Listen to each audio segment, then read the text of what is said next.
Well, as you can see, I don't have any proper tools, so this is how I'm heating up my bridge. Put some hot water in a can. I'm not sure if this is going to work. If not, I'll have to go to the Sullians tomorrow or someday and pick up an old iron. Try that. But that's off too hot to even touch. And I got my tools in hot water here. It's getting out good and hot. So you gotta do what you gotta do.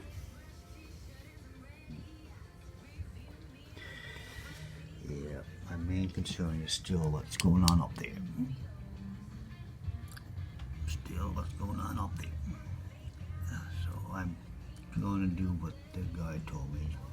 Extend that bridge to give this here more support.